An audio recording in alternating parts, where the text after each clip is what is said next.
गांव देवपुर अपनी हरी भरी धरती, सरल लोगों और शांत माहौल के लिए जाना जाता था। यहाँ के लोग मेहनती थे, लेकिन उनकी एक बहुत बड़ी समस्या थी, पानी की कमी। बारिश का पानी कुछ महीनों तक राहत देता, लेकिन गर्मियों में जमीन फटने लगती और खेत सूख जाते। गांव में एक ही कुआं था, जिस पर गांव के सरपंच भंवर सिंह का कब्जा था।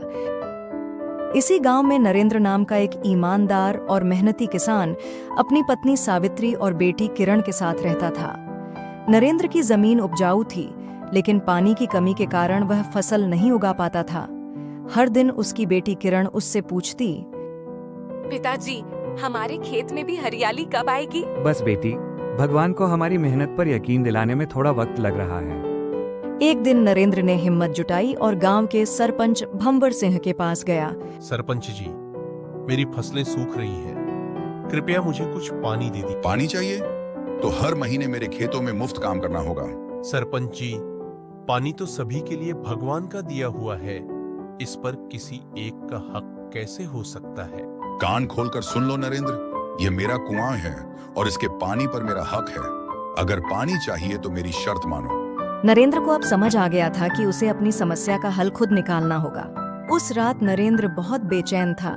जब वह छत पर टहल रहा था तो उसने देखा कि उसकी बेटी किरण अपने छोटे से मिट्टी के घड़े में थोड़ा सा पानी भरकर रख रही थी। बेटा, ये पानी क्यों रख रही हो?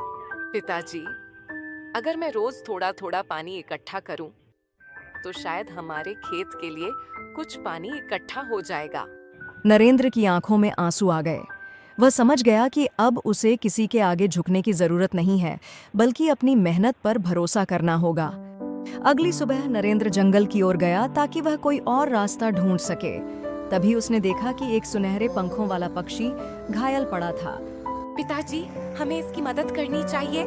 बिल्कुल बेटा, किसी की मदद करने से भगवान भी खुश होते हैं। वे पक्षी को घर लाए, उसकी देखभाल की और कुछ दिनों बाद वह ठीक होकर उड़ गया। लेकिन जाते जाते उसने अपने पंजों से एक चमकता हुआ पत्थर गिरा दिया। ये कैसा अजीब पत्थर है? कौन जानता है, इसे खेत में रख देता हूं। जैसे ही नरेंद्र ने पत्थर को खेत में दबाया, अचानक जमीन फट गई और वहां से पानी का झरना फूट पड़ा। हे भगवान, ये सच में पानी है। देखो नरेंद्र, भगवान ने हमारी सुन ली।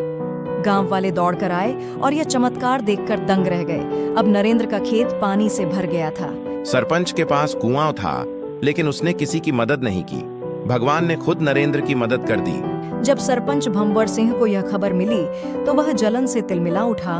लेकिन अब गांव वालों ने सरपंच को दरकिनार कर दिया और नरेंद्र को गांव का सबसे इज्जतदार व्यक्ति बना दिया। जो दूसरों की मदद करता है, उसकी मदद खुद भगवान करते हैं।